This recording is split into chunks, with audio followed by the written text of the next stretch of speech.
से उनसे इंफॉर्मेशन लेंगे, देंगे ब्रेन।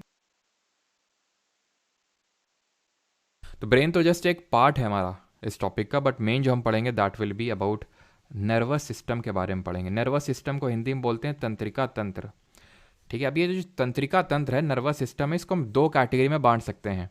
एक तो सेंट्रल नर्वस सिस्टम के बारे में पढ़ेंगे, central nervous system, in short CNS में बोल सकता हूँ, एंड दूसरे को बोलते हैं पेरिफेरल नर्वस सिस्टम। हिंदी में अगर मैं बोलूँ तो इसको बोलेंगे केंद्रीय तंत्रिका तंत्र, और इसको बोलेंगे परिधीय तंत्रिका तंत्र। जो सेंट्रल नर्वस सिस्टम है, हम दो चीज़ें पढ़ते हैं इसमें। एक तो होता है हमारा ब्रेन, ठीक है, जो ब्रेन, ये टॉपिक यहाँ पे मैंने रखा ब्रेन, ठीक है।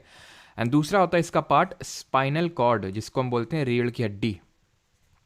पेरिफेरल नर्वस सिस्टम में अगर बात करें तो जितनी भी हमारी नर्व्स होती हैं, जितनी भी हमारी नर्व सेल्स होती हैं, वो इसका पार्ट होती हैं। अब ये नर्व सेल्स क्या होती हैं? तो एक्चुअल में जो हमारा ब्रेन है, जो हमारा स्पाइनल कॉर्ड है, जो रीढ़ की हड्डी है, से बहुत सारी इस तरह से ऐसे वायर टाइप स्ट्रक्चर निकले हुए जिनको हम नर्व्स बोलते हैं। ये नर्व्स क्या करती हैं? ये नर्व्स इन्फॉर्मेशन लेने और देने का काम करती हैं। एक्चुअल में हम, आपका पहला क्वेश्चन ये होना चाहिए था कि नर्वस सिस्टम पढ़ क्यों रहा है, इसका फंक्शन क्या होता है।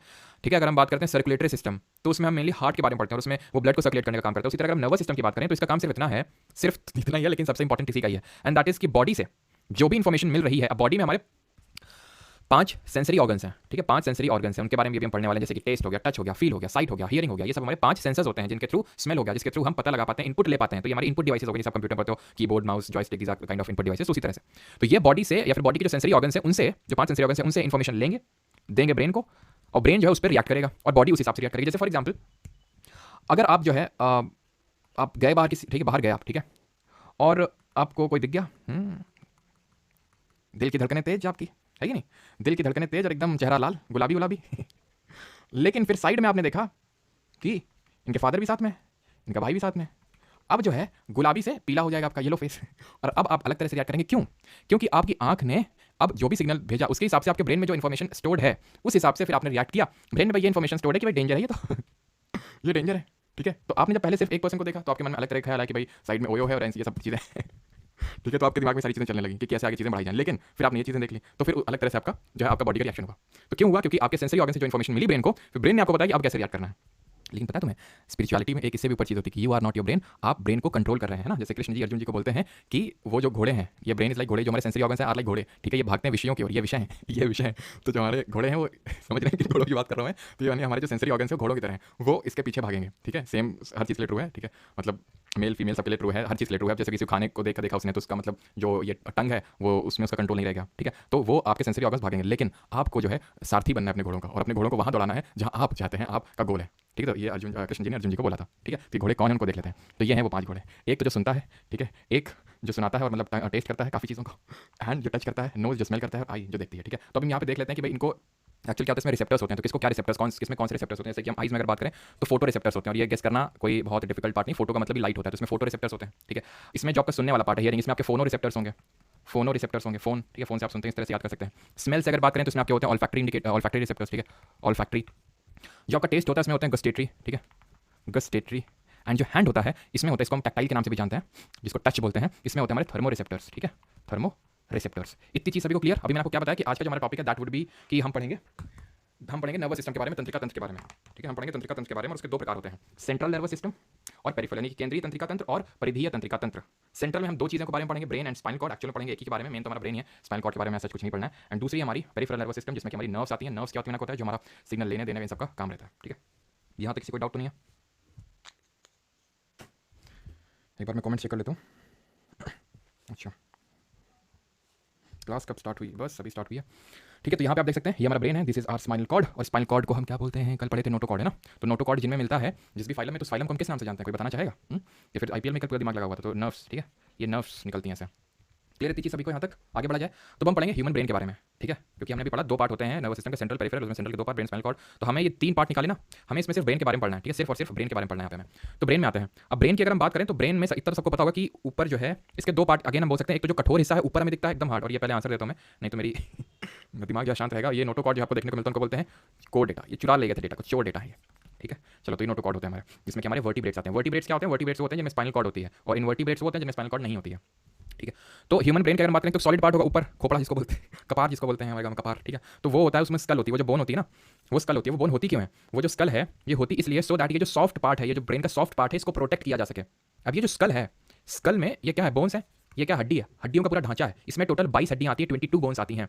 14 होती हैं आपकी फेसियल, जो फेस में होंगी, यानी चेहरे की हड्डियां, और इसमें से जो 8 हड्डियां होती हैं वो होती हैं आपकी क्रेनियल, जिनको बोलते हैं कपाल की हड्डियां, ठीक है। Cranial, facial and cranial. अभी फेसियल क्रेनियल का मतलब है क्या? तो ये भाई फेसियल बोन्स है, जैसे आपकी जॉ बोन हो गई, आपकी नोज में, आपकी आईज में, ठीक है। तो ये सारा जितना फेस में आपका पूरा बोन है ना, ये आप देख लो, नेजल में 2, लैक्रिमल में, आंख वाले में ना, लैक्रिमल ग्लैंड से तुम्हारे आंसू रिलीज करते हैं। ग्लैंड के बारे में आज हम लोग पढ़ेंगे ना, ठीक है। प्लांट हार्मोन के बारे में पढ़ेंगे, बड़ा मजा आएगा। आपका पैलेंटीन, ज़िगोनोटिक, वोमर, ये सब आपके क्या होते हैं, आपको ये याद करने की जरूरत नहीं है, ठीक है। कितने कितने होती है, बस इतना याद रखो। 14 फेशियल होती है और 8 यहाँ पे क्रेनियल होंगी। क्रेनियल मतलब कपाल की, मतलब कि जो सिर के ऊपर वाला भाग है, वहाँ पे जो आपको देखने को मिलेगा उसको बोलते हैं कपाल की हड्डियाँ, ठीक है। अब सॉफ्ट पार्ट पे आ जाते हैं। अब सॉफ्ट पार्ट पे जब हम आएंगे ना, तो यहाँ पे हमें पता है क्या देखने को मिलेगी। ये जो हमारा सॉफ्ट पार्ट है, ये बड़ा फैटी है, फैट का बना हुआ है, मतलब बहुत ज़्यादा फैटी है, ये जो हमारा ब्रेन होता है। तो ये जो आप ये लेयर देख पा रहे हो, जो मैं रेड से बना रहा हूँ, ये वाली ब्रेन, इसको, इस लेयर को बोलते हैं मेनिंजिस। क्या बोलते हैं इसको? मेनिंजिस, मेनिंजिस, ठीक है। ये आप ऊपर देख पा रहे हैं स्कल है, स्कल, ठीक है। और ये आप देख पा रहे हैं मेनिंजिस। अब मेनिंजिस का जो ऊपर वाला भाग है, यहाँ पे आपको देखने को मिलेगा ड्यूरा मैटर, यानी कि मेनिंजिस और स्कल के बीच में ये एक तरह का आपको देखने को मिलेगा, जिसको बोलते हैं ड्यूरा मैटर। वैसे ये भी होता है, अरेक्नॉइड भी होता है, पिया मैटर भी होता है, लेकिन आपको याद करने की ज़्यादा जरूरत है नहीं। ये सब आपको देखने को मिलेगा किसके ऊपर? मेनिंजिस के ऊपर। और ये क्यों होते हैं? सो दैट डायरेक्ट कॉन्टैक्ट में, ऐसा ना हो कि भाई जो एकदम सॉलिड पार्ट और एकदम सॉफ्ट पार्ट है वो आपस में डायरेक्टली कॉन्टैक्ट में रहे। तो उसके बीच में एक सेमी सॉलिड टाइप आप चीज मान सकते हो, जिसमें जिसको बोलते हैं ड्यूरा मैटर। नीचे अरेक्नॉइड होता है, उसके नीचे पिया मैटर होता है। क्लियर इतनी चीज? स्कल देख लिया और थोड़ा सा मेनिंजिस। अब यही एक अपने डिजीज का नाम हो सकता है, सुनो, मेनिंजाइटिस। ये जो मेनिंजाइटिस करके जो डिजीज है तब होती है जब कुछ बैक्टीरियल या फिर कभी कभी वायरल और फंगल भी इन्फेक्शन हो सकता है। यहाँ पे यूजुअली बैक्टीरियल इन्फेक्शन होता है मेनिंजिस में, जिसकी वजह से मेनिंजिस में स्वेलिंग आ जाती है और उस डिजीज को बोलते हैं मेनिंजाइटिस। क्लियर इतनी चीज? अब ये जो ह्यूमन ब्रेन है ना, इसकी कुछ कैरेक्टरिस्टिक्स पढ़ लेते हैं, जैसे कि कुछ फैक्चुअल चीजें पूछ लेता है कि जैसे ब्रेन का वेट कितना होता है। तो ब्रेन का जो वेट होता है रफली 1400 ग्राम होता है। देखो कितना, मतलब रफली 1.5 मतलब 1.5 kg अगर हम देखें तो, है कि नहीं? रफली 1 किलो ही है, अगर हम देखें 1.5 किलो के समथिंग। यानी कि अगर हम ह्यूमन बॉडी से अगर कैलकुलेट करें तो रफली आपका पता है ये 2% के समथिंग आता है, ठीक है। 2% के समथिंग। जैसे कि फॉर एग्जाम्पल एक एवरेज का अगर हम बात करें तो 70 किलो का एक एवरेज अडल्ट का वेट होता है, 70 किलो का। तो इसका 2% निकालेंगे तो कितना आएगा? 2% निकालेंगे तो कितना आएगा? 1.5, ऐसा ही 1.4 kg ही आएगा अगर आप निकाल के देखोगे 2%। तो अगर हम एक तरह से बोल सकते हैं कि जो ब्रेन है पूरे हमारे बॉडी मास का 2% है। And you would be surprise to know, ये मेल्स में होता है, मतलब ये चीज़ सरप्राइज नहीं है, जो भी मैं बताऊंगा, ठीक है। और ये फीमेल्स में होता है 1300 ग्राम, मतलब थोड़ा सा कम होता है। अब मुझे पता है तुम लोग किस तरह कमेंट करोगे, खासकर बॉयज, लेकिन मैं बता दूं कि वो इन जनरल होता है। जैसे कि जो फीमेल्स होती है उनका वेट कम होता है, तो भाई वेट कम होता है तो फिर कहाँ से कम होता है? जैसे कि कुछ ग्राम हो गया, 100 ग्राम या ब्रेन से कम हो गया, थोड़ा सा हार्ट से कम हो गया, मतलब डिफरेंट ऑर्गन का मिला के थोड़ा ओवरऑल थोड़ा सा कम हो जाता है फीमेल्स का वेट, इसलिए होता है, ठीक है। बाकी ऐसा नहीं होता कि मतलब कम दिमाग होता है और फिर स्कूटी से जाएंगे तो पैर लगाएंगी, ठीक है। वो सारी चीज़ें रिलेट नहीं करनी आपको, ठीक है। एंड जो एक ये तो अडल्ट की बात हो रही है, ठीक है। वैसे अगर हम चाइल्ड की बात करेंगे तो रफली 300 ग्राम, 300 से 400 ग्राम ऐसा वेट होता है। सरप्राइजिंग बात यह है कि मैं आपको पहले ही बताया था, क्या? डीप ब्रीथ करने के लिए। क्यों? क्योंकि भले 2% ऑफ बॉडी वेट है, लेकिन 20% ऑफ ऑक्सीजन एंड ग्लूकोज लेता है बॉडी का। जो भी आप खाते हैं तो ग्लूकोज उससे मिलता है, और जो भी आप सांस लेते हैं, इनहेलेशन करते हैं, तो ऑक्सीजन मिलती है। तो 20% ब्रेन, तो इसीलिए अगर ऑक्सीजन सप्लाई ब्रेन अगर बॉडी में रुकेगी तो सबसे पहले brain is the organ which gets affected, क्योंकि 20% उसको चाहिए। मतलब 2% है बॉडी मास का, लेकिन 20% चाहिए, तो इसीलिए इनहेलेशन करते रहें, ठीक है। मेरे लिए तो काफ़ी ज़्यादा जरूरी है, सो दैट मैं रिकॉल करता हूँ चीज़ों को, है ना। क्यों? अभी आज इस लेक्चर में आपको पता चलेगा कि जो चीज़ें मेरे या फिर आपके दिमाग में स्टोर्ड हैं तो वो कहाँ पे स्टोर्ड हैं, वो आज आपको पता चलेगा। लेकिन कंटिन्यूअसली आप इनहेलेशन करते रहेंगे, ठीक है। मैं तो साथ साथ डीप इनहेलेशन नहीं कर सकता, बिकॉज मुझे बोलना भी होता है, इसलिए मैं डीप इनहेलेशन कर लेता हूँ बीच में। उससे अगर आपको थोड़ा वियर्ड लगता हो तो फिर लगता है क्योंकि वो जरूरी है मेरे लिए, है ना। आपके लिए भी जरूरी है, लेकिन आप तो कर सकते हैं क्योंकि आपको तो कंटिन्यूअसली बोलना नहीं है ना। खैर, अभी आते हैं आगे। अब ये साइनैप्स क्या सर? साइनैप्स तुम्हें पता है क्या है? ये 2 न्यूरॉन के बीच का गैप है। सर न्यूरॉन क्यों पढ़ रहे हैं? न्यूरॉन इसलिए पढ़ रहे हैं क्योंकि न्यूरॉन ये सेल है एक, हमने पढ़ा था, ये लॉन्गेस्ट सेल होती है ह्यूमन बॉडी में, सबसे लंबी है और मेल्स में सबसे बड़ी है। लॉन्गेस्ट सेल है in general in human body, और लार्जेस्ट है इन मेल, लार्जेस्ट है मेल में, क्योंकि ओवरऑल लार्जेस्ट तो ओवम होता है ना, जो कि फीमेल में, मेल में तो होता नहीं है। तो फिर मेल में क्या होता है? न्यूरॉन होता है। और इन जनरल भी फीमेल्स और मेल दोनों में लॉन्गेस्ट लंबी न्यूरॉन होती है। ये जो आपका नर्वस सिस्टम है, पूरा नर्वस सिस्टम, वो न्यूरॉन सेल से ही बना हुआ है। Neuron cells. अब इनकी खास बात पता है क्या होती है? वैसे हमने पढ़ा था सेल डिवाइड होता है सर, जैसे पुरानी सेल से नई सेल बन गई, पुरानी सेल से नई सेल बन गई। इनके साथ खासियत होती है पुरानी सेल से नई सेल नहीं बना पाती, एक बार बन गई तो बन गई।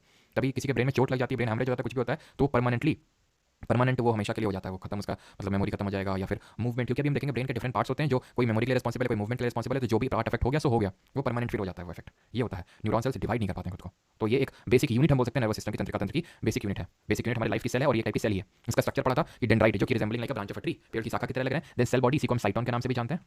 देन ये न्यूक्लियस है। देन ये पूरी जो आपको, मतलब मैंने आपको इसको एक एनालॉजी ड्रॉ करी थी फ्रॉम अ प्लांट। तो प्लांट में डिफरेंट ब्रांचेस हो गई। ये प्लांट की हमारी वो जो है ना, वो क्या बोलते हैं उसको, ट्रंक, ठीक है। ट्रंक ये हो गया, एंड ये इसके नीचे जो गई, जो एक्सन टर्मिनल है, इसके रूट्स हो जाएंगे, ठीक है। अब यहाँ पे वहाँ पे जब हम लोग लेक्चर ले रहे थे सेल वाला, तो मैंने ये सारी चीज़ आपको नहीं बताई थी, माइलिन शीट और नोड ऑफ रैनविल, थोड़ा समझ लो, इतना कुछ डीप वाली चीज़ नहीं है, ये पूरी चीज़ एक्सन है। हाँ, एक्सन में एक जैसे वायर होता है ना, हमारा कॉपर वायर, जो भी एल्यूमिनियम वायर, तो उसमें कोटिंग होती है प्लास्टिक की, वही कोटिंग होती है माइलिन शीट। वही कोटिंग होती है माइलिन शीट जो श्वान सेल बनाते हैं। श्वान सेल मैंने आपको बताया था ये ग्लायल सेल्स का पार्ट होता है, जैसे न्यूरॉन सेल्स में ग्लायल सेल्स होती है, तो एक तरह की ग्लायल सेल्स हैं श्वान सेल, यही घूम घूम के बनाती है माइलिन शीट, जो इंसुलेशन प्रोवाइड करा एक तरह से एक्सन को, है ना। जैसे प्लास्टिक अराउंड दी तार provides the insulation to the तार, है ना, जो वायर है। नोड ऑफ रैनवियर है, ये जो माइलिन शीथ के बीच में जो गैप देख पा रहे हैं, this is called as node of Ranvier. और ये जो नीचे खत्म हो रहा है न्यूरॉन, एक्सन टर्मिनल है। अब यहाँ से अब ये न्यूरॉन जो है, एक न्यूरॉन दूसरे न्यूरॉन को इन्फॉर्मेशन ट्रांसफर करेगा। तो यहाँ पे यहाँ से चल के आई इन्फॉर्मेशन, यहाँ से चल के यहाँ पे पहुंचे इन्फॉर्मेशन, ठीक है। अब ये डेंड्राइट को ट्रांसफर करेगा, ये वाला न्यूरॉन फेंक के मारेगा। तो ये जो बीच में थोड़ा सा गैप है ना, एक न्यूरॉन और एक न्यूरॉन के एक्सन टर्मिनल और दूसरे के डेंड्राइट, यानी एक के पैर और दूसरे के सिर के बीच में जो छोटा सा गैप है उसको बोलते हैं सिनैप्स। क्लियर है चीज सभी को? किसी को कोई दिक्कत तो नहीं है? देन हम स्टार्ट करते हैं पार्ट ऑफ ह्यूमन ब्रेन। किसी को कोई दिक्कत यहाँ तक? और एक चीज ध्यान रखना कि ये रफली आपका 60% फैट का बना होता है। सर आप स्मार्ट बोर्ड पे कब से स्टार्ट कीजिएगा? बस कल से। स्मार्ट बोर्ड पे मैं जानबूझ नहीं पढ़ाता हूँ, तुम लोग को साइंटिफिक रीजन नहीं पता इसके पीछे का। साइंटिफिक रीजन है, साइंटिफिक रीजन ये है कि भाई अगर फॉर एग्जांपल आप उस चीज़ को ऑब्जर्व भी कर सकते हो, एंड इट इज ट्रू, ठीक है, मजाक नहीं कर रहा हूँ, इट इज ट्रू ऑल्सो, कि जैसे कि जब आपको अगर मान लो कोई कुछ कह रहा है और उस पर एकदम फोकस करना है तो उसकी तरफ देखिए मत। यूजुअली हम उल्टा समझते हैं कि भाई अगर मैं आँख से आँख मिला के तुमसे देख रहा हूँ दैट मींस कि मैं तुम्हारी सारी चीज़ों को समझ रहा हूँ, but actually it is not true. अगर मैं तुम्हारे आँख से साइड या फिर आँख बंद कर लूँ और फिर तुम्हारी सिर्फ ऑडिटरी इन्फॉर्मेशन को लूँ, 5 सेंसरी इन्फॉर्मेशन है ना, यानी कि मैंने अब 5 सेंसरी इन्फॉर्मेशन पढ़ी थी, तो जो अपने साइड वाला है आँख वाला वो बंद कर दिया, फोटो रिसेप्टर्स को बंद कर दिया, तो वहाँ से तो कुछ इन्फॉर्मेशन आई नहीं थी, तो जो आ रही है ऑडिटरी के थ्रू आ रही है, ठीक है, ऑडिटरी ले रहे हैं आपके, और ये ब्रेन को पूरी इन्फॉर्मेशन वहाँ पे पहुंचाएंगे। लेकिन अगर आपने जितने ज़्यादा सेंसरी रिसेप्टर से काम करवाया उतनी ही कम इन्फॉर्मेशन जाती है, ठीक है। तो बस इसीलिए मैं नहीं लेता हूँ, नहीं तो फिर लेने को तो मैं ले लूँ, सो दैट आप चीज़ें ज़्यादा सीखें।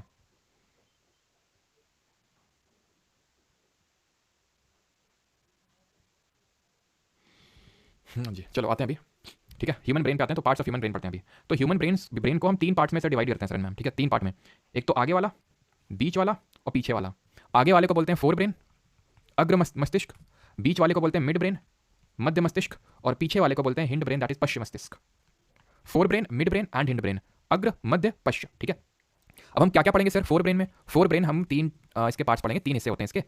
एक तो पढ़ेंगे सेरिब्रम, दूसरा होता है इसका थैलेमस, और दूसरा होता है hypothalamus, thalamus and hypothalamus. Clear इतनी चीज? फिर आएगा हमारा मिड ब्रेन। मिड ब्रेन का ऐसा कोई हम पार्ट नहीं पढ़ेंगे, ठीक है, मिड ब्रेन। एंड देन उसके बाद अगर हम आए तो हम आता है हमारा हिंड ब्रेन। हिंड ब्रेन के हमारे 3 पार्ट होते हैं, ठीक है।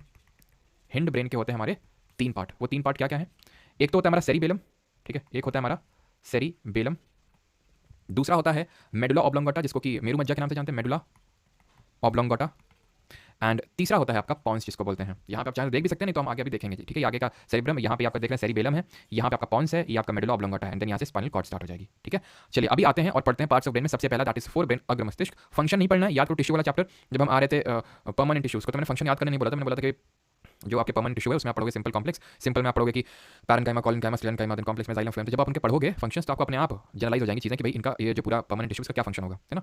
चलिए तो हम आते हैं फोर ब्रेन में 3 पार्ट मैंने बताया, सेरिब्रम, थैलेमस एंड हाइपोथैलेमस। तो सबसे पहले सेरिब्रम, ब्रैकेट में लिखा हुआ है मेमोरी इन शॉर्ट, ठीक है। इन शॉर्ट बस मेमोरी आपको याद रखना है। सेरिब्रम जो है मेमोरी के लिए रिस्पॉन्सिबल होता है। सेरिब्रम की अगर हम बात करें तो ये लार्जेस्ट पार्ट होता है हमारे ब्रेन, सिर्फ फोर ब्रेन का ही नहीं, पूरे ब्रेन का भी लार्जेस्ट पार्ट होता है सेरिब्रम, पूरे ब्रेन का भी। ये लगभग आप ये मान के चलो कि जो पूरा ब्रेन है उसका 2/3 जो पार्ट है वो सेरिब्रम का ही बना हुआ है। सेरिब्रम को हम 5 पार्ट में डिवाइड करते हैं। एक तो इसका जो आगे का हिस्सा है फ्रंटल लोब बोलते हैं, ठीक है, नीचे का टेम्पोरल लोब, ऊपर का पैराइटल लोब और पीछे का ऑक्सीपिटल लोब, ऑक्सीपिटल लोब बोलते हैं। अब यहीं पे जो टेम्पोरल वाला है, जो नीचे वाला है, यहीं पे आपका लोकेटेड है इस हिप्पोकैम्पस। हिप्पोकैम्पस करके एक जानवर होता है जिसको समुद्री घोड़ा बोलते हैं, सुना आपने हिप्पोकैम्पस? हिप्पोकैम्पस शेप का ये एक टेम्पोरल लोब में सेरिब्रम में लोकेटेड होता है ये पार्ट, जो क्या करता है, जो करता है मेमोरी को स्टोर। तो मेमोरी का जो स्टोरेज होता है वो पीछे की तरफ होता है हिप्पोकैम्पस में, ठीक। क्लियर इतनी चीज? तो सेरिब्रम का मेन काम क्या होता है सर? ये पूरी तरह से मेमोरी के लिए रिस्पॉन्सिबल होता है कि आपको कितनी चीजें याद रहेंगी, कितनी नहीं याद रहेंगी, ये सारा कुछ डिटरमाइन करता है हमारा कौन? सेरिब्रम, जिसको प्रमस्तिष्क के नाम से भी हम जानते हैं। इसको हम 4 पार्ट में डिवाइड करते हैं, ठीक है, 4 लोब्स में डिवाइड करते हैं। वो 4 लोब्स कौन सी है? Frontal lobe, temporal lobe, parietal lobe, occipital lobe. Temporal lobe में ये हमारा हिप्पोकैम्पस जो मेमोरी स्टोरेज के लिए रिस्पॉन्सिबल है, ठीक है। तो अगर आपको मेमोरी अच्छी करनी है तो सेरिब्रम को बढ़िया तेज करिए अपने। थैलेमस पे आते हैं जिसका दूसरा पार्ट है, ये पेन एंड सेंसेशन के लिए रिस्पॉन्सिबल है। एक्चुअल में ये जो थैलेमस है हमारी 3 सेंसरी ऑर्गन्स को कंट्रोल करने का काम करता है, ठीक है। एक तो हो गया हमारा जैसे कि सेंसेशन है, तो सेंसेशन किससे होता है? हमें सेंसेशन होता है त्वचा से, that is tactile, that is touch. दूसरा होता है हमारा टच के अलावा नोज, एंड तीसरा होता है हमारा टच हो गया, दैट इज स्किन को कंट्रोल करेगा, स्किन वाला हो गया, नोज को कंट्रोल करेगा, एंड आपका टंग को कंट्रोल करेगा, नहीं जीभ को, ठीक है। तो थैलेमस एक तरह से जो हमें आउटर सेंसेशन होते हैं, पेन एंड सेंसेशन, जैसे कि अगर मैंने छुआ एकदम से मुझे बहुत गर्म लगा तो वो थैलेमस की वजह से हुआ। कोई कुछ भी लगा मुझे, मैंने छुआ तो मुझे पता चल गया, मेरी आंखें बंद, मैंने किसी को टच किया है ना, लोग तो चेहरा टच करके ही बता देते हैं कि कौन है ना। तो वो चीज़ कैसे हो पाती है? वो चीज़ थैलेमस कैसे हो पाती है? क्योंकि वही सेंसेशन के लिए रिस्पॉन्सिबल होता है ना। तो कोल्ड हो गया, हॉट हो गया, जो भी हो गया, वो सब सेंसेशन थैलेमस देता है। हाइपोथैलेमस क्या देता है? Hypothalamus regulates the body temperature, ये हार्मोन भी रिलीज करता है, यहाँ पे ग्लैंड होता है, हम आगे पढ़ेंगे ग्लैंड में। ये बॉडी टेम्परेचर को रेगुलेट करता है, हंगर, थर्स्ट एंड स्लीप, यानी कि भूख, प्यास, नींद, जितनी अंदर की चीजें हो रही हैं बॉडी टेम्परेचर। जैसे कि अगर कोई फॉरेन पार्टिकल एंटर कर जाता है बॉडी में तो हमें हमारा बॉडी का टेम्परेचर बढ़ जाता है, सो दैट वो किल हो सके, और उसी को हम फीवर बोलते हैं। फीवर एक अच्छी चीज होती है जिसकी वजह से हमारा जो अगर हमने कोई फॉरेन चीज एंटर करी है विच इज अनवांटेड तो वो किल हो जाती है उसके थ्रू। तो ये बॉडी टेम्परेचर को रेगुलेट करता है, हंगर, थर्स्ट, स्लीप, यानी प्यास लग रही है, भूख लग रही है, ठीक है, नींद लग रही है, वो सब हाइपोथैलेमस देखता है। यानी अंदर की चीजें हाइपोथैलेमस, थैलेमस देखता है बाहर की चीजें, बाहर जो चीज तुम टच करोगे, एंड सेरिब्रम मेमोरी को देखेगा, and it is the largest part not only of fore brain but also of the complete brain also, ठीक है। अब आते हैं मिड ब्रेन पे। तो सर मिड ब्रेन बहुत छोटा सा है, सबसे छोटा है। मैं आपको अगर ऑर्डर बताऊं इसमें से, जो मैंने आपको बताया ना, फोर ब्रेन, मिड ब्रेन और हिंड ब्रेन, तो अगर इसमें मैं ऑर्डर बताऊं आपको, लार्जेस्ट से स्मॉलेस्ट। तो सबसे बड़ा तो फोर ब्रेन होता है, देन उसके बाद आपका hind brain and then mid brain, है ना, आगे का, पीछे का और बीच का, ठीक है। अभी आते हैं पार्ट्स ऑफ ब्रेन पे, मिड ब्रेन पे। तो सबसे छोटा होता है, फंक्शन क्या होता है, regulates I movement and pupil dilation. मतलब इसका ये है कि आई का मूवमेंट एंड पीपल डायलेशन ये होता क्या है, फिजिक्स में आप पढ़ चुके हैं, फिजिक्स में आप याद करिए, मैंने आपको पढ़ाया था कि भाई जो हमारी पुतली होती है, आंख की जो पुतली होती है पीपल, जिसको कि जो क्या कंट्रोल करता है, amount of light entering into the eye, कितनी रोशनी अंदर जाएगी नहीं जाएगी, वो पीपल पुतली कंट्रोल करती है, जिसको कि जिसकी डोर किसके हाथ में होती है, आइरिस के हाथ में होती है। और आइरिस ही हमारा कलर ऑफ द आई को डिटरमाइन करता है, ब्लू आई होगी, ब्राउन आई होगी, ब्लैक आई होगी, वो आइरिस से डिटरमाइन करता है, मैंने देखा था, ठीक है। तो अब ये जो पीपल है, ये आपके विल से तो वो होगा नहीं कि भाई आप बोलोगे डायलेट हो जाओ, थोड़ा सा डायलेट हो जाओ, तो डायलेट हो जाएगा, थोड़ा कॉन्टैक्ट हो जाओ तो कॉन्टैक्ट हो जाना, अपने हिसाब से होगा। मिड ब्रेन कंट्रोल करता है उसको। Transmits information for vision and hearing, vision and hearing. Touch हो गया था, नोज हो गया था, टंग हो गया था, तीन सेंसरी ऑर्गन्स थैलेमस देख रहा है, बाकी के दो मिड ब्रेन देख रहा है, विजन एंड हियरिंग। विजन में ही तो आपका ये eye movement and pupil dilation आता है, क्लियर इतनी चीज। अब आते हैं last part of the brain and that is hind brain, जिसको बोलते हैं पश्चिम मस्तिष्क। तीन पार्ट होते हैं sir, cerebellum, pons and medulla oblongata, जिसको कि हम मेरु मज्जा के नाम से भी जानते हैं। सेरिबेलम को सेरिबेलम बोलते हैं, पॉन्स को पॉन्स ही बोलते हैं, पॉन्स है सर वो, ठीक है। सेरिबेलम की अगर बात करें तो ये कंट्रोल करता है पोस्चर एंड बैलेंस को। सिंपली अगर आपको बताना चाहूँ तो भाई जो लोग पी लेते हैं बहुत ज्यादा तो उनका ये इफेक्ट हो जाता है, तो इसीलिए वो बैलेंस बना नहीं पाते और सुबह आपको नाली में मिलते हैं वो, ठीक है। तो और वो फिर उससे ये होता है कि क्योंकि सेरिबेलम रिस्पॉन्सिबल होता है पोस्चर एंड बैलेंस के लिए, तो अगर आपने बहुत ज्यादा पी ली तो फिर सेरिबेलम आपका इफेक्ट होता है, देन आप पोस्चर एंड बैलेंस नहीं मेंटेन कर पाएंगे। क्वेश्चन भी पूछ लेता है कि आपने अल्कोहल कंजम्पशन कर लिया तो अल्कोहल किस पार्ट ऑफ द ब्रेन को इफेक्ट करता है, सेरिबेलम को, which is a part of hind brain. अब सेरिबेलम जो है इसको हम छोटा दिमाग ही बोलते हैं ना, एक आपने मूवी देखी होगी नाना पाटेकर की, उधर मत मारो पीछे मत मारो, छोटा दिमाग होता है। तो पीछे ये है, पीछे सेरिबेलम, जिसको छोटा दिमाग बोलते हैं। छोटा दिमाग इसलिए बोल देते हैं कि ब्रेन की तरह ही लगता है, थोड़ा ब्रेन की तरह ही इसका स्ट्रक्चर है, छोटा सा ब्रेन लगता है हमें, तो लिटिल छोटा दिमाग बोलते हैं, लिटिल ब्रेन बोल देते हैं। दूसरा हमारा, हाँ जी, पॉन्स, ये कनेक्ट करता है ब्रेन को स्पाइनल कॉर्ड से, बस इतना ही काम है ये पॉन्स है जो ब्रेन को कनेक्ट कर रहा है with the spinal cord. And तीसरा है मेडुला ऑब्लोंगेटा, मेरु मज्जा जिसको बोलते हैं, ये रहा मेरु मज्जा, ठीक है। लोकेशन से इंपॉर्टेंट, इसका फंक्शन है, क्या कंट्रोल करता है, ANS. What is this ANS? ANS is automatic nervous system, जो हमारे बॉडी में ऑटोमेटिक चीजें हो रही हैं, ठीक है, उसको हम बोलते हैं ऑटोमेटिक नर्वस सिस्टम। जो भी चीजें ऑटोमेटिक हो रही हैं, ऑटोमेटिक क्या हो रहा है, हमारा दिल धड़क रहा है, ऑटोमेटिक हो रहा है, हमारी विल पे नहीं है, वो चीज हमने देखा था जब हम पढ़ रहे थे टिश्यूज वाला चैप्टर, तो वहां पे हमने देखी थी मसल सेल्स। मसल सेल्स में हमने तीन तरह के सेल देखी थी, स्केलेटल, स्मूथ एंड कार्डियक। तो भाई कार्डियक एंड जो स्मूथ वाली थी वो हमारे इनवॉलंटरी थी, हमारे कंट्रोल में नहीं थी, बट स्केलेटल वाले हमारे कंट्रोल में थी, राइट, हमने पढ़ा था। और इसमें से ब्रांच कौन सी थी जरा बताइए। तो हार्ट बीट हो गया, हमारा रेस्पिरेशन हो गया, रेस्पिरेशन अभी हमने पढ़ा नहीं है, पढ़ेंगे। ये वो प्रोसेस होता है जिससे हमारा जो सेल्स होती हैं वो ऑक्सीजन लेके एनर्जी बनाती हैं, तो वो हमारे कंट्रोल में नहीं है, वो जो रेस्पिरेशन है। तो जो भी चीज़ें हमारे कंट्रोल में नहीं है सर, ये भी तो नहीं है कंट्रोल में पीपल, बिल्कुल, तो वो अलग से मैंने बता दिया मिड ब्रेन में। इसके अलावा जितनी चीज़ें, रेस्पिरेशन, हार्ट बीट, या फिर डाइजेशन ले लो, तो डाइजेशन भी हमारे विल के अकॉर्डिंग नहीं हो रहा, तो ये सारी चीज़ें आपकी आएंगी automatic nervous system, that is medulla oblongata control करेगा। ब्रांच होती है आपकी कार्डियक सेल, हमने पढ़ा था, ठीक है, ब्रांच होती है, राइट, एंड यूनिन्यूक्लिएट होती है। किसी को यहाँ तक कोई डाउट तो नहीं है, एक बार कंफर्म कर दीजिए। पार्ट्स ऑफ ब्रेन खत्म हो गया हमारा ब्रेन। अब आते हैं प्लांट हार्मोन्स पे। आरसीबी विन नेक्स्ट मैच, यहाँ लड़े पड़े, आरसीबी विन नेक्स्ट मैच, और आरसीबी किंग है, ये है वो है, बिल्कुल स्नीजिंग, कफिंग, जो चीज़ें हमारे कंट्रोल में नहीं है ना। अच्छा एक चीज़ आपसे पूछते हैं, रोहित फर्स्ट डे है क्या? प्लेलिस्ट आपको मिल जाएगी, वैसे ये बैच की वीडियोस हैं, ठीक है। चलिए, तो एक चीज़ मुझे आपसे यहाँ पे डिस्कस करनी थी, यहाँ पे कहाँ गया वो फिगर, ये रहा वो फिगर। तो ये स्पाइनल कॉर्ड होती है, पता है, स्पाइनल कॉर्ड में ये देख पा रही हो, ये इसको ऐसे टेल टाइप निकली रहती है, इसको बोलते हैं कॉकिक्स बोन, ठीक है, कॉकिक्स, ये पीछे है, ठीक है, पीछे बेटा, आगे नहीं, कॉकिक्स बोन है ये। अब ये जो कॉकिक्स है ना, इसको टेल बोन के नाम से जानते हैं, ये माना क्या जाता है एक्चुअल में कि भाई हम पहले एप्स थे ना, बंदर थे, तो बंदरों की पूंछ होती है, तो वही पूंछ अब छोटी हो गई है, वो वही पूंछ कि हम इवॉल्व कर गए ह्यूमंस, हम होमोसेपियंस थे, वी वर होमोसेपियंस, है ना, हम इस जीनस और इस स्पीशीज से बिलोंग करते हैं, ठीक है। तो ये जो पर्टिकुलर है, अगर हम बात करें तो टेल जब नहीं रही, टेल इवॉल्व हो गई हमारी, ठीक है। अब ये टेल, ये एक्चुअल में वो टेल का ही जरा सा पार्ट है, कॉकिक्स बोन। इनको हम, ये हमारे क्या किसी काम की है? नहीं, बिल्कुल काम की नहीं है। तो इसलिए ऐसे जो बॉडी पार्ट्स होते हैं जो किसी काम के नहीं होते हैं, उनको बोलते हैं वेस्टिजियल ऑर्गन्स, जो किसी का कुछ काम नहीं उनका, उनको बोलते हैं वेस्टिजियल ऑर्गन्स, दैट इज ये रेमिनेंट्स हैं। रेमिनेंट्स का मतलब है किसी काम के नहीं है ये, ठीक। इसके अलावा जैसे कि हमारे कान आपने देखा होगा, कान में बाली पहनते हैं, ठीक है, ये पिन्ना बोलते हैं इसको, पिन्ना भी आपका वेस्टिजियल ऑर्गन है, उसमें तो बाली पहनते हैं, अरे वो ऐसे थोड़ी ना बाली नहीं पहनोगे तो कुछ हो जाएगा, ठीक है। तो ये आपका वही है, पिन्ना बोलते हैं इसको। आपकी जो अक्कल डाल होती है, विजडम टीथ इसको बोलते हैं, ये भी आपका वेस्टिजियल ऑर्गन है, इसका भी उससे बहुत सबसे अंदर होता है, इसका भी इतना कोई पार्ट नहीं। तो वेस्टिजियल ऑर्गन्स ध्यान रखना कि वेस्टिजियल ऑर्गन्स को हम किस नाम से, मतलब क्या है ये, मतलब विजडम टीथ, टेल बोन है और पिन्ना ये हमारे होते हैं, ठीक है, क्लियर है। इनको हिंदी में बोल सकते हैं अवशेषी अंग, ठीक है, हिंदी में क्या बोल सकते हैं, अवशेषी अंग बोल सकते हैं, क्लियर है चीज़। तो अभी आ जाते हैं सर मैम प्लांट्स हार्मोन्स पे। सर प्लांट हार्मोन क्यों पढ़ रहे हैं? इसलिए पढ़ने बिकॉज प्लांट बगल में रो रहा था, एक प्लांट बेबी मेरे, ठीक है, बोल रहा था मतलब क्या हम, मतलब कि प्लांट किंगडम पढ़े, एनिमल किंगडम पढ़े, ठीक है, हमारा तो तुम कुछ पढ़ा ही नहीं रहो, तो फिर मैं चलो क्यों ना प्लांट हार्मोन से स्टार्ट किया जाए, पढ़ेंगे एनिमल हार्मोन्स भी, हम ग्लैंड्स भी पढ़ेंगे, बिकॉज उसमें मुझे आपको ग्लैंड समझाना पड़ेगा, इसलिए पहले प्लांट हार्मोन्स खत्म कर लेते हैं, इंटरेस्टिंग है, मजा आएगा, ठीक है। तो प्लांट हार्मोन्स दो कैटेगरी के होते हैं सर, एक जो ग्रोथ रिलेटेड होंगे, मतलब कि प्लांट को बढ़ने में हेल्प करेंगे, और एक वो जो ग्रोथ को इनहिबिट करेंगे, बेचारी के ग्रोथ को मारेंगे, है ना। स्ट्रेस हार्मोन बोल सकते हैं इनको। स्ट्रेस हमें क्या करती है? स्ट्रेस हमें ग्रोथ में हेल्प नहीं करती है। तो प्लांट हार्मोन में सबसे पहला हार्मोन देखेंगे ऑक्सिन, इसको ग्रोथ हार्मोन है, and it is involve in the phototropism. Phototropism में इन्वॉल्व होता है ये। अब कैसे होता है ये मैं आपको समझाता हूँ, वैसे फोटोट्रोपिज्म हम आगे पढ़ेंगे। अब एक्चुअली ऐसे इन्वॉल्व होता है, देखिए जो ऑक्सिन होता है ना, ये आपको टिप्स में देखने को मिलेगा। कहाँ पे देखने को मिलेगा सर? टिप्स में। जैसे कि आपको याद हो जब टिश्यूज पढ़ रहे थे तो वहाँ देखे थे मेरिस्टेमेटिक टिश्यूज विभिज्योतक ऊतक प्लांट्स में, तो फिर वहाँ पढ़ा था मैंने एपिकल, इंटरकैलरी, लेटरल पढ़ा था। तो एपिकल कहाँ था? Tips of roots and shoots पे थे, तो वही वैसे ही ये टिप्स में होंगे। तो ये हार्मोन्स हैं जो प्लांट की ग्रोथ में हेल्प करते हैं। अब ये जो ऑक्सीजन है ना, इसकी आदत होती है कि ये लाइट से दूर भागता है। तो ये जैसे मान लो कि ये है हमारा सन, तो लाइट का सोर्स होता है इनके लिए, तो ये लाइट है, तो ऑक्सीजन बोलेंगे भागो भागो भागो पीछे की ओर भागो, जहाँ पे डार्कनेस है तो सारे पीछे की ओर भाग जाएंगे। तो खुद ही सोचो ये जो टिप है, अब यहाँ पे सारे क्या आ गए? ऑक्सीजन हार्मोन सारे तो यहाँ गए। तो ग्रोथ इस साइड ज़्यादा होगी, इस साइड ज़्यादा नहीं होगी। तो जब इस साइड ग्रोथ ज़्यादा होगी तो प्लांट ऐसे करके झुक जाएगा, ऐसे करके झुक जाएगा लाइट की तरफ। इसी को बोलते हैं phototropism, that is movement towards the light. Clear. Oxygen कहाँ होता है? टिप्स में प्रेजेंट होता है, जैसे कि हमारा एपिकल मेरिस्टेमेटिक टिश्यू जहाँ पे होता है। जिब्रेलिन को कंपेयर कर सकते हैं आप इंटर कैलोरी। अगर देखिए सारी चीजें कनेक्टेड, अगर आपने पीछे के लेक्चर नहीं लिया तो फिर आप बोलोगे इंटर कैलोरी क्या होता है, लिया तो फिर आपके लिए कोई दिक्कत नहीं है। तो इंटर कैलोरी देखा था, इंटर कैलोरी नोट्स बीच बीच में प्रेजेंट है भाई। अगर बकरी आई खा गई ऊपर वाला एपिकल नहीं रहा तो इंटर कैलोरी तो ग्रोथ करवा देगा। तो वैसे जिब्रेलिन टाइप समझ सकते हैं, बीच बीच में होता है, बीच बीच में, ये मतलब स्टेम में होता है सर, स्टेम में होता है प्रेजेंट, वो टिप्स में होता है, स्टेम में होता है। जैसे कि मान लो ये एक था ना, ये एक मतलब नोट्स मान लेते हैं, मान लो मैंने 2 पॉइंट मार्क कर दिए स्टेम में, तने में, तो ये जो है धीरे धीरे दूर जाते जाएंगे, जो दूर जाते जाएंगे रीजन जिब्रेलिन, जो कि ग्रोथ हार्मोन है, जो कि बस प्रेजेंट अलग जगह होता है। जैसे ऑक्सीजन है प्रेजेंट अलग जगह, जिब्रेलिन अलग जगह, दोनों रिस्पांसिबल ग्रोथ के लिए है। जी से जिब्रेलिन, जी से जर्मिनेशन के लिए भी रिस्पांसिबल होता है। जो जर्मिनेशन को मतलब बोलते हैं, जो सीड वगैरह का प्रोसेस होता है उसको बोलते हैं जर्मिनेशन, ठीक है, हिंदी में अंकुरण बोलते हैं, अंकुरित जो होता है। और फ्लावरिंग, जो फ्लावर्स वगैरह आते हैं वो भी जिब्रेलिन की वजह से ही आते हैं। जो आपका फ्रूट में इलॉन्गेशन होता है, फ्रूट इलॉन्गेशन, जैसे अगर मान लो कोई फ्रूट है, मान लो लगा है, मान लो कि सेब लगा है, ठीक है, संतरा लगा है, उसमें जिब्रेलिन छिड़क दो ऊपर से तुम, वो फ्रूट बड़ा हो जाएगा। बड़े बड़े तुमने हो सकता है फ्रूट देखे हो, आर्टिफिशियली भी किए जाते हैं, ऊपर से छिड़क दो तो फ्रूट बड़ा हो जाता है वो, ठीक है। अब आते हैं साइटोकिनिन पे। Cyto is the root word for cell, kinin is the root word for division. तो बस सर ये प्रमोट करता है सेल डिवीजन को, मतलब कि जो नई सेल आती है प्लांट में, न्यू सेल इन प्लांट्स, वो इसी हार्मोन की वजह से आ पाती है। जो हमारे प्लांट में ब्रांचिंग होती है ना, खूब सारी ढेर सारी शाखाएं देखने को मिलती है, वो भी इसी की वजह से ही, साइटोकिनिन की वजह से होती है। तो ये 3 हमारे ग्रोथ हार्मोन हो गए। अब आते हैं वो जो ग्रोथ को इनहिबिट करता है, and that is stress hormone, that is abscisic acid. बताने की जरूरत है नहीं, ग्रोथ को मतलब ग्रोथ को मारता ही बस, ठीक है। And the last one is, जो कि एक गैसियस हार्मोन है, ना तो ये ग्रोथ करवाता है ना तो ग्रोथ मारता है। करता क्या है? ये करता है आपका, इसका नाम है आपका इथाइलिन। ये करता है फ्रूट की राइपनिंग में हेल्प, फलों को पकाने में हेल्प करता है, ठीक है। फ्रूट राइपनिंग में हेल्प करता है। किसी को कोई डाउट हो तो पूछ ले, नहीं तो फिर हम बढ़े हार्मोन्स इन एनिमल्स की तरफ से। और पानी भी पीते रहा करेंगे, पानी भी ऑक्सीजन होता है, तो ब्रेन को ऑक्सीजन अगर चाहिए। मुशराफ हुसैन पूछ रहे हैं medulla oblongata and mid brain के फंक्शन का डिफरेंस क्या है?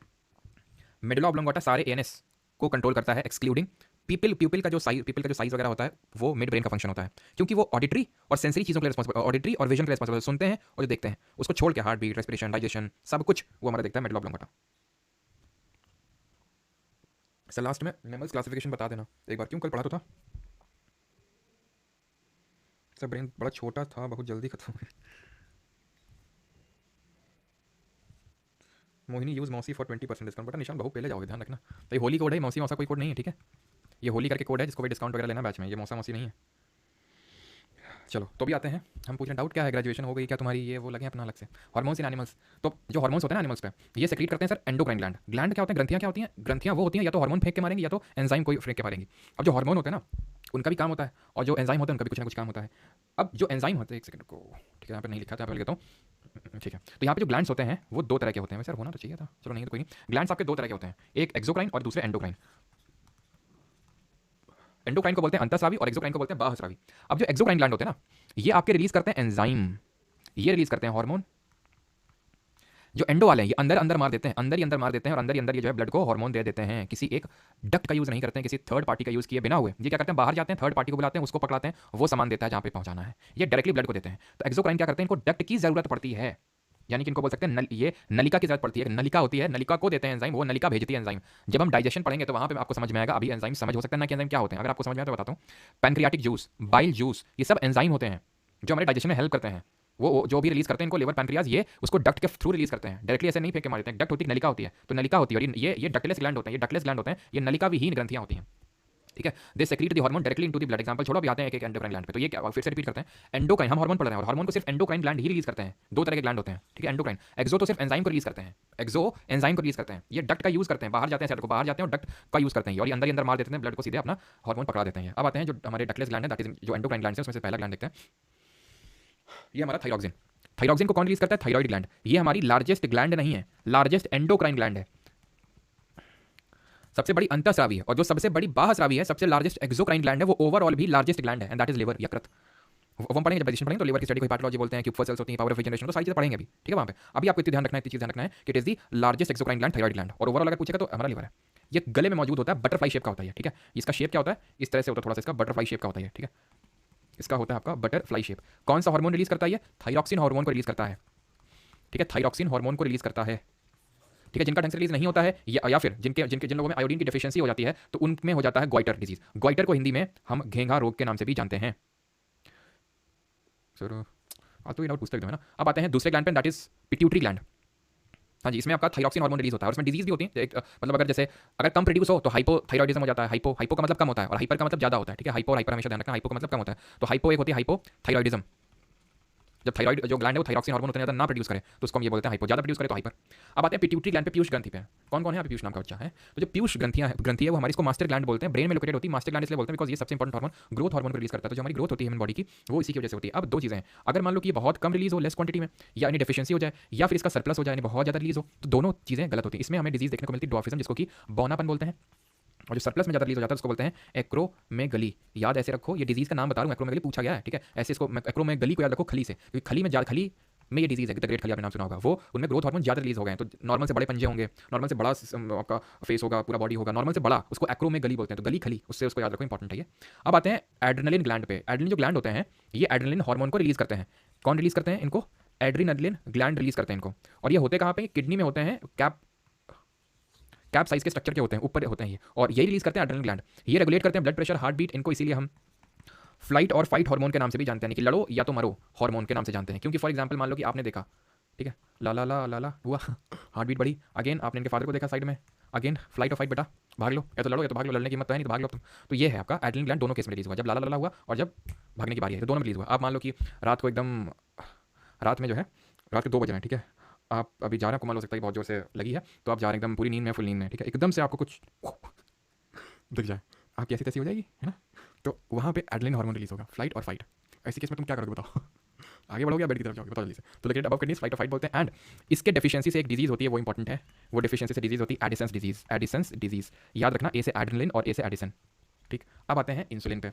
इंसुलिन को कौन रिलीज करता है? पैनक्रियाज रिलीज करता है, जिनको हम पैनक्रियाटिक ग्लैंड्स के नाम से जानते हैं, अग्नाशय के नाम से जानते हैं। हमारी दूसरी सबसे बड़ी ग्रंथ होती है। भाग के बेड पे चले जाएंगे और फिर वो जिस काम के लिए जा रहे थे वो सेक्रेटेड बाय पैनक्रियाज। तो अग्नाशय जो होते हैं ये सेकंड लार्जेस्ट ग्लैंड होते हैं हमारे, ठीक है। तो ये रिलीज करते हैं इंसुलिन, ठीक है। ये रिलीज करते हैं 2 hormone, insulin and glucagon. Insulin का काम होता है और ग्लूकागॉन का काम होता है रेगुलेट करना शुगर लेवल को ब्लड में। इंसुलिन शुगर लेवल को डिक्रीज करता है ब्लड में, ग्लूकागॉन शुगर लेवल को इंक्रीज करता है ब्लड में। जिन लोगों का डायबिटीज होता है उनमें क्या होता है? इंसुलिन हार्मोन की कमी हो जाती है। तो भैया पूरा जो है ग्लूकागॉन ही फंक्शन कर रहा है, शुगर लेवल बढ़ता चला जा रहा है, इंसुलिन कम हो गया है, शुगर लेवल घट नहीं रहा है। तो शुगर लेवल घटाने के लिए इंसुलिन के इंजेक्शन लगते हैं, डायबिटीज जिन लोगों को हो जाती है।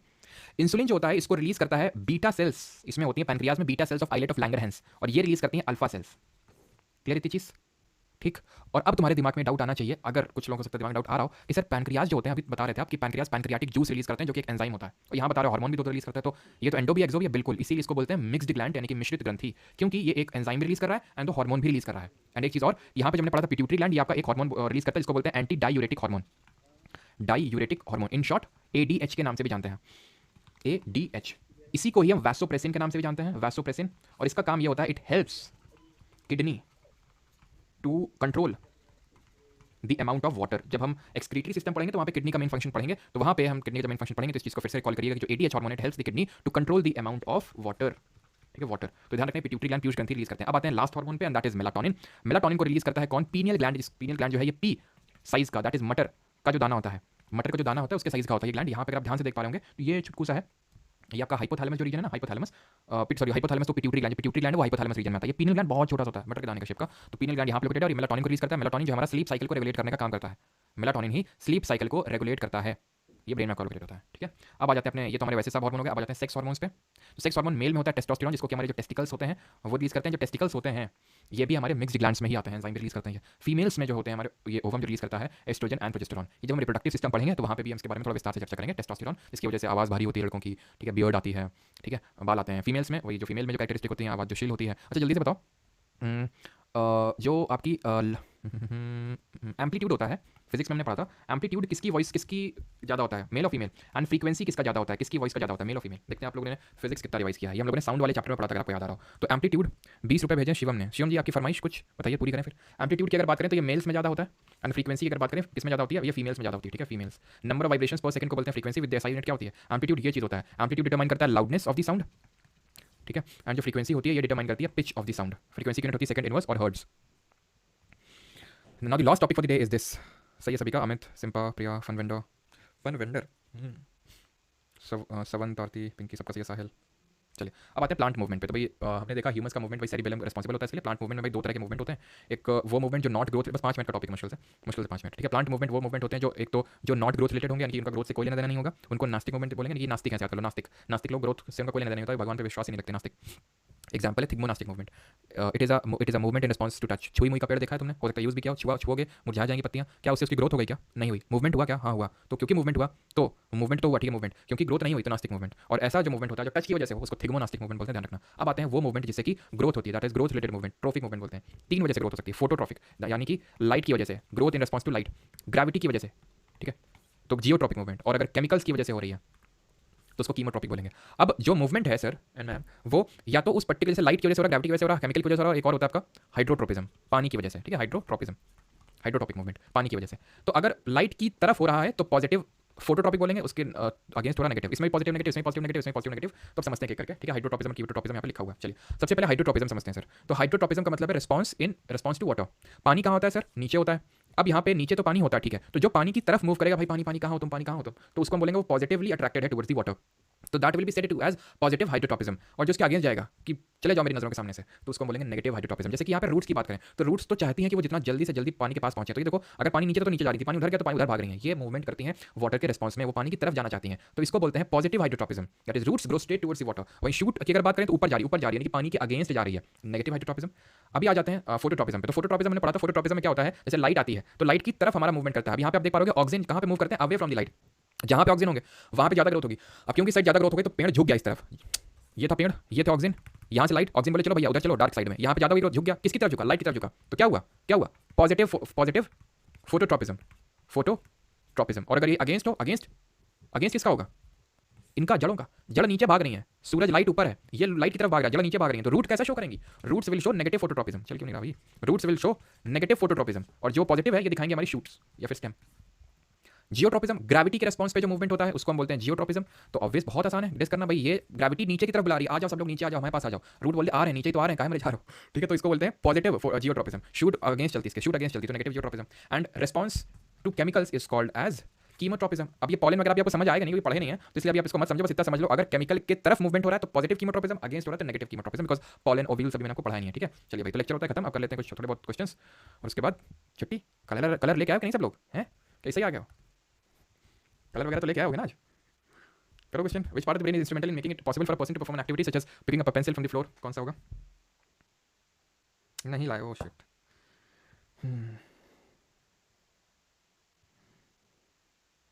दिल्ली तो है शिवम जी, आईएस की सारी ऑडियो। मंडे ऑफ है ना सर? हाँ मंडे तो ऑफ रहेगा, बाकी करना है तो कर सकते हो अगर बोलो तो। करंट अफेयर्स 6 मंथ्स का इनेबल कर दो, अच्छा देखते हैं। चलिए तो बी आंसर दे रहा है, बिल्कुल बी, सेरिबेलम होगा। किसी को दिक्कत तो नहीं है सर, क्योंकि ये मूवमेंट के लिए रिस्पॉन्सिबल होता है, तो ये मूवमेंट पोजीशन सब इसके लिए सेरिबेलम रिस्पॉन्सिबल होता है। हाइपोथैलेमस किसके लिए? हंगर, थर्स्ट, इन सब के लिए। सेरिब्रम मेमोरी एंड क्रेनियम, ये तो हमारी वो होती है ना, अरे बोन्स, क्रेनियल बोन्स और फेशियल बोन्स। क्रेनियल 8 होती है, फेशियल 14 होती है। विच part of the human brain is responsible for walking in a straight line? सीधे स्ट्रेट लाइन में तुम अगर मैंने बोला चलो और तुम नहीं चल पाए, इसका मतलब है कि तुम चढ़ा के आए हो, मतलब तुम्हारा सेरिबेलम अफेक्टेड है। पॉन्स क्या करता है? कनेक्ट करता है किसको? ब्रेन से स्पाइनल कॉर्ड को कनेक्ट करने का काम होता है पॉन्स जी का, ये कनेक्ट करते हैं, सेरिब्रम मेमोरी के लिए रिस्पॉन्सिबल होते हैं हमारे। एंड अगर हम बात करें मेडुला, तो वो ANS, automatic nervous system, heart beat, respiration, digestion, इसको कंट्रोल करता है। The sensation of feeling full is because of the centre associated with the hunger which is in a separate part of the, तो hunger, thirst, ये सब कौन associated होता है sir? ये होता है हमारा हाइपोथैलेमस। हाइपोथैलेमस कहाँ पे आता है? फोर ब्रेन में आता है। तीन पार्ट होते हैं, cerebrum, hypothalamus and thalamus. Thalamus pain sensation इसके लिए रिस्पॉन्सिबल होता है। हिंट, जो मिड ब्रेन होता है वो सबसे छोटा पार्ट ऑफ द ब्रेन होता है, बिकॉज सबसे बड़ा फोर ब्रेन, देन पीछे वाला, देन बीच वाला। तो जो मिड वाला होता है दैट इज बीच वाला, तो वो हमारा पीपल का साइज कंट्रोल करता है एंड विजनरी और ऑडिटरी चीज़ों को कंट्रोल करता है। Our brain mainly depends on which of the following foods, किस फूड पे डिपेंड करता है, तो मैंने आपको बताया था कि जितना भी 20% हमारा ग्लूकोज है वो ही लेता है, ठीक है। रविंद्र कुमार 100 जी 6 मंथ का इनेबल कर देंगे। एक्चुअली होता ही है ना 6 मंथ के, जैसे मान लो कुछ चेंज करना है, ठीक है, 6 महीने बाद। अब जैसे मान लो आपने 6 महीने का सब्सक्रिप्शन ले लिया, अब मुझे फीस घटानी बढ़ानी है, तो फिर आप लोगों को बोलोगे हमने तो ले लिया 6 महीने का, हम क्या करें, तो वो थोड़ा सा हो जाता है, इसलिए चलो नहीं वो तो कर देंगे। Our brain depends switch food, तो आंसर होगा ग्लूकोज चाहिए इसको, तो एनर्जी देते रहा करें, लेकिन वो बताने की जरूरत है नहीं, वो तो तुम देते रहते हो continuously. Not the part of in brain, पानी नहीं पीते हो तुम, पानी नहीं पीते हो, डीप ब्रीथ नहीं करते हो, पियो।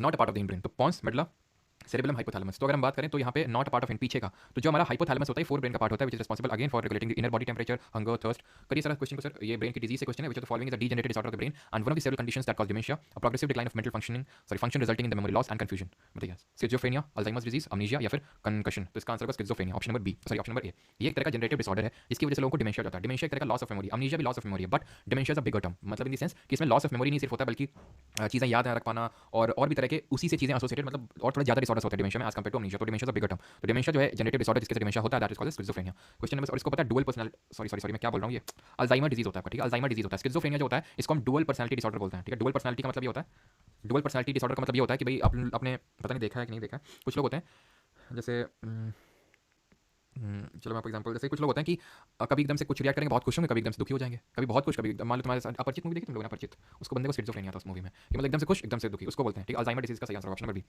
अगला question, identify the type of cell that is long and branched, कौन सी जो कोशिका होती है वो लंबी होती है और उसमें शाखाएं निकली होती हैं। तो अभी हमने देखा था ट्री से किसको कंपेयर किया था, हमने कंपेयर किया था नर्व सेल को, ऑप्शन नंबर ए। ग्लायल सेल्स भी होती है, न्यूरॉन इनको बोलते हैं, न्यूरॉन में क्या होता है, ये डेंड्राइट होती है, देन सेल बॉडी, साइटोन होती है, न्यूक्लियस होता है, एक्सन होता है, एक्सन में माइलिन शीट होती है, यहाँ पे क्या होता है, नोड ऑफ रैनवियर होते हैं, ठीक है, एंड श्वान सेल्स होती हैं जिसकी वजह से ये बनता है आपका, एंड देन यहाँ पे होता है हमारा एक्सन टर्मिनल, सॉलिड। चलिए आगे बढ़ते हैं सर। अच्छा बताइए आरबीसीज कहाँ पे बनती है, कहाँ खत्म होती है, एंड आरबीसीज का टाइम पीरियड कितना होता है, आरबीसीज का शेप क्या होता है। बैच में let's make it easy, current affairs magazine include नहीं है, बैच वालों को अलग से डिस्काउंट है, एसएससी कोड का यूज करेंगे वो लोग करंट अफेयर बैच में, तो उनको लिए अलग से डिस्काउंट है। आधा सिर दुखता दो इसमें सुरभि, किसमें भाई, जेके रॉलिंग, उसको माइग्रेन बोलते हैं।